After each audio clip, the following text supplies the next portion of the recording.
जम्मू कश्मीर जो कि भारत के उत्तर में है, जिसे भारत का सर कहा जाता है या सिर कहा जाता है, सिर हेड। जम्मू कश्मीर का इतिहास में आतंकवादी घटनाओं से, यदि जम्मू कश्मीर एक प्रकार से कहिए तो आतंकवादी घटनाओं का पर्यायवाची बन गया है पाकिस्तान जैसे पड़ोसी के होने के वजह से। जम्मू कश्मीर का जहां तक सवाल है, ऐसा नहीं है कि पहली बार जम्मू कश्मीर में आतंकवादी घटना घटित हुई है, नहीं। जम्मू कश्मीर में पहली बार आतंकवादी घटना घटित नहीं हुई है, बल्कि समय समय पर आतंकवादी घटनाएं घटित होती रहती है, जिसका कारण है पाकिस्तान। ऐसे हमारे पूर्व प्रधानमंत्री अटल बिहारी वाजपेयी के विचारों को अगर हम देखें तो पड़ोसी अच्छा होना जरूरी है, पड़ोसी के साथ अच्छा संबंध होना जरूरी है। लेकिन जब पड़ोसी पाकिस्तान जैसा हो तो उस पड़ोसी सही है। और जहां तक पाकिस्तान का सवाल है, पाकिस्तान को भारत से जलन होता है, और जलन के पीछे जो रीजन है कि पाकिस्तान बना 14 अगस्त 1947 को, भारत को आजादी मिली 15 अगस्त 1947 को। दोनों देश तो एक साथ ही एक प्रकार से कहिए आजाद हुआ, लेकिन भारत से विभाजन होकर के पाकिस्तान बना है। तो कहा जाता है कि आप जिस परिवेश में होते हैं, आप जिस परिवेश में जन्म लेते हैं, आपका नेचर भी वैसा ही हो जाता है। तो पाकिस्तान का जो जन्म हुआ है वह दंगाई स्थिति में पाकिस्तान का जन्म हुआ, और दंगा होने की वजह से पाकिस्तान बना है। पाकिस्तान के निर्माता कहे जाने वाले मोहम्मद अली जिन्ना ने जो 16 अगस्त 1946 को डायरेक्ट एक्शन डे के रूप में मनाया, और उन्होंने जो भड़कीला भाषण दिया, उस भड़कीला भाषण की वजह से कोलकाता से दंगा की शुरुआत हुई, और वह दंगा की पूरे भारतवर्ष में फैल गया। और उस दंगा की वजह से ही कांग्रेस को मजबूरन भारत के विभाजन के पक्ष में मतदान करना पड़ा, और फिर भारत का विभाजन हुआ और पाकिस्तान बना, और पाकिस्तान दंगाई स्थिति में बना। पाकिस्तान दंगाई स्थिति में बना, इसी वजह से पाकिस्तान के लोगों के नेचर में दंगा, आतंकवाद, उसके डीएनए में है आतंकवाद। और पाकिस्तान ऐसा नहीं है कि पहली बार भारत के ऊपर आतंकवादी हमला किया है, नहीं। पाकिस्तान बनने के बाद से ही वर्ष 1948 ईस्वी से, वर्ष 1948 ईस्वी, 1948 ही नहीं बल्कि 1948 नहीं बल्कि 1947 पाकिस्तान बना 14 अगस्त 1947 को, और अक्टूबर 1947 में ही पाकिस्तान ने जम्मू कश्मीर पर पहली बार आक्रमण किया। पाकिस्तान बनने के बाद पाकिस्तान ने जम्मू कश्मीर पर पहली बार आक्रमण अक्टूबर 1947 में किया। मतलब जिस परिवेश में उसका जन्म हुआ, उस नेचर के होने की वजह से चंद महीने नहीं गुजरे कि पाकिस्तान जम्मू कश्मीर पर आक्रमण कर दिया। पाकिस्तान जम्मू कश्मीर को हथियाना चाहता था, जबकि पाकिस्तान के राजा उस समय, जबकि जम्मू कश्मीर के राजा, जम्मू कश्मीर एक बॉर्डर स्टेट था, जो भारत और पाकिस्तान दोनों के साथ सीमा बनाता था। यहाँ पर अगर आप मानचित्र का प्रयोग करके देखें तो ये आपको जम्मू कश्मीर का इलाका है। जम्मू कश्मीर पाकिस्तान के साथ भी सीमा साझा कर रहा है। जम्मू कश्मीर बॉर्डर स्टेट था। जम्मू कश्मीर में हरि सिंह का शासन था। हरि सिंह चाहता था ना जम्मू कश्मीर को पाकिस्तान में मिले ना भारत में।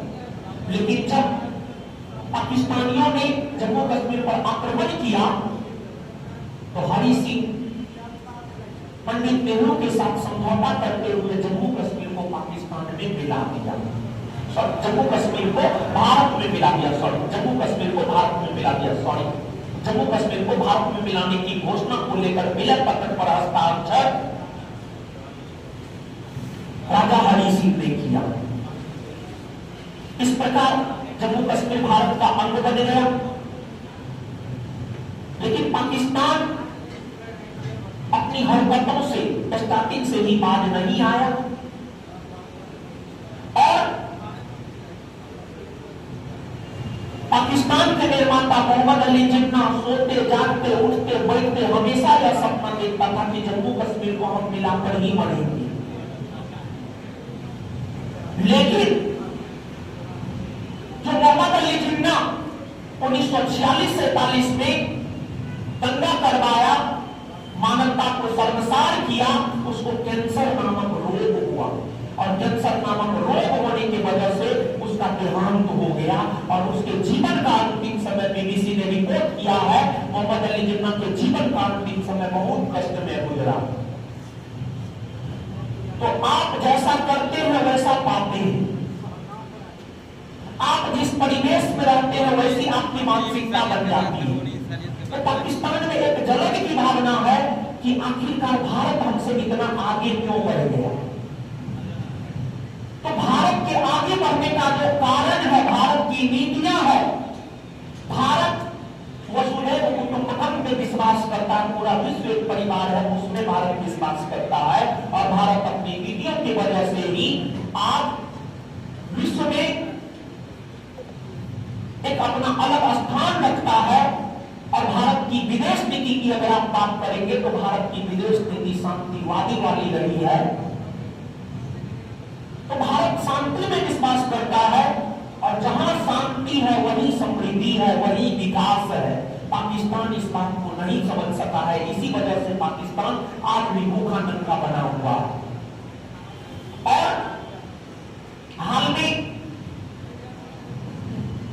जम्मू कश्मीर में एक जिला है अनंतनाग, जम्मू कश्मीर में एक जिला है अनंतनाग और जम्मू कश्मीर के अनंतनाग जिले में ही एक वादी है, एक पर्यटनीय स्थल है पहलगांव। पहलगांव में ही एक आपको घाटी है, उस घाटी का नाम है बेसारन घाटी। पहलगांव के बेसारन घाटी में ही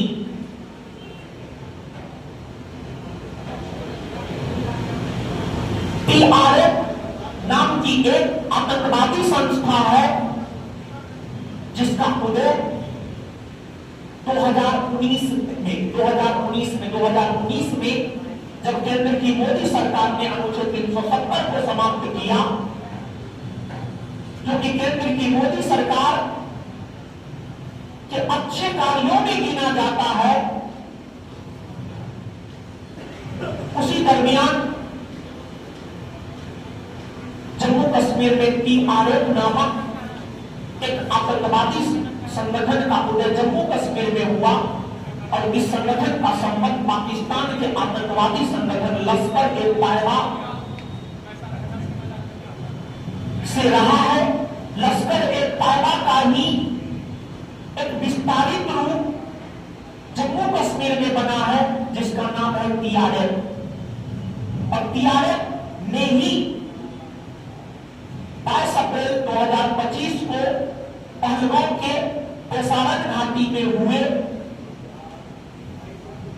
आतंकवादी घटना को लेकर जिम्मेदारी लिया है कि हमने ही इस घटना को अंजाम दिया है। कहीं ना कहीं इस घटना को करवाने में पाकिस्तान का योगदान है, जबकि पाकिस्तान कह रहा है कि नहीं, हम इसमें संलग्न नहीं है। लेकिन जब यह घटना घटित हुई तो उस समय हमारे देश के प्रधानमंत्री श्री नरेंद्र मोदी जी सऊदी अरब दौरा पर थे और मोदी जी सऊदी अरब के दौरा को रद्द करके वापस देश लौटे और प्रधानमंत्री मोदी जी ने cabinet commission on security CCS की बैठक बुलाई और उस बैठक में कई सारे अहम निर्णय लिए गए और उस बैठक में जो कई सारे अहम निर्णय लिए गए उन निर्णयों में तो हो सकता है कि अगर भारत और पाकिस्तान के बीच युद्ध हो जाए तो ये कोई बहुत बड़ी बात नहीं होगी, लेकिन हमारे प्रधानमंत्री ने सीसीएस की बैठक के बाद यह वक्तव्य दिया है कि जिसने भी इस कुकृत्य को अंजाम दिया है उसको बख्शा नहीं जाएगा और उसको सच में बख्शा नहीं जाना चाहिए। और जिस आतंकवादी संगठन ने इस घटना को अंजाम दिया है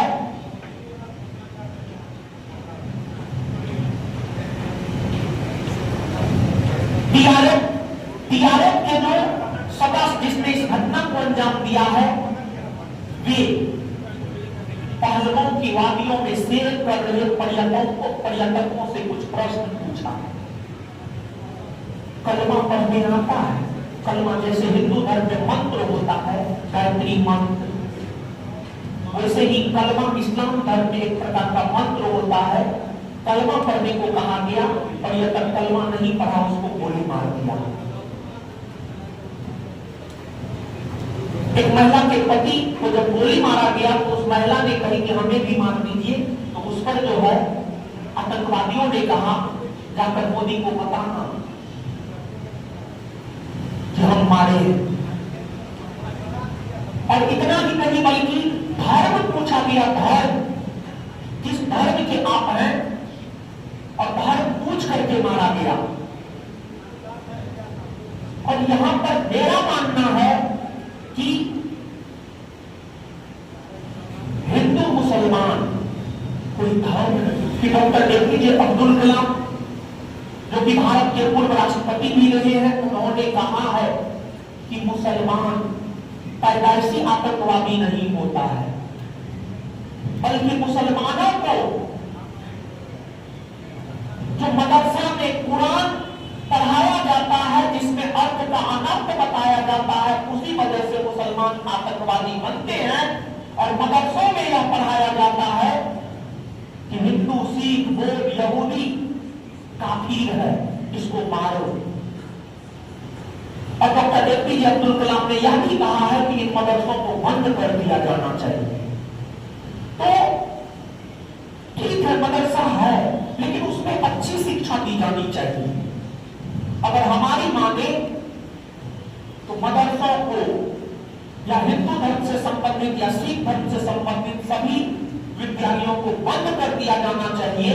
और जिस प्रकार से केंद्र की मोदी सरकार वन नेशन वन इलेक्शन की बात कर रही है, उसी प्रकार से केंद्र की मोदी सरकार को वन नेशन वन एजुकेशन की बात करना चाहिए। और देश में बात भी नहीं करनी चाहिए, बल्कि इसे लागू भी करनी चाहिए।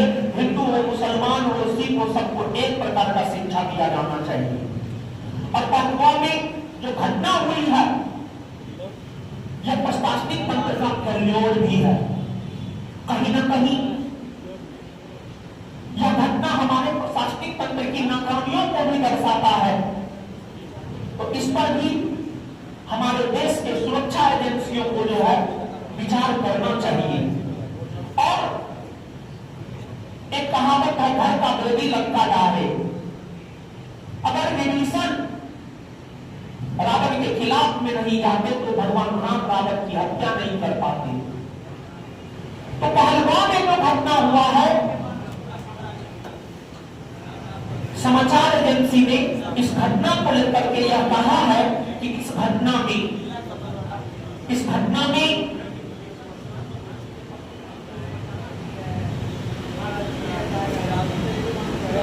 आतंकियों की मदद जम्मू कश्मीर के स्थानीय ओवरग्राउंड वर्कर ने की है। समाचार एजेंसी यह बतलाता है कि पहलगाम में जो घटना हुई है जिसमें निर्दोष लोग मारे गए हैं, और अलग अलग समाचार एजेंसी कोई 26 की मौत की बात करता है, कोई 27, कोई 28, लेकिन सरकार ने अभी तक कोई पुष्टि नहीं किया है। कुछ लोग घायल भी हैं और उन पर्यटकों में विदेशी पर्यटक भी थे। तो यहां पर जम्मू कश्मीर के स्थानीय ओवरग्राउंड वर्कर ने मदद किया है आतंकवादियों का। तो जो भी जम्मू कश्मीर के स्थानीय ओवरग्राउंड वर्कर ने मदद किया है, उन्हें यह सोचना चाहिए कि हम खाते भारत का है और उन पाकिस्तान का खाते हैं। इससे बेहतर है कि उन्हें पाकिस्तान चला जाना चाहिए, उन्हें भारत में रहने का कोई अधिकार नहीं। और जो भी आतंकवादियों को मदद किया है, उनके पूर्वजों के सामने दो ऑप्शन था कि वो भारत में रहे या वो पाकिस्तान में रहे। लेकिन उनके पूर्वजों ने भारत में रहना स्वीकार किया, क्योंकि भारत की नीतियां उन्हें पसंद थी।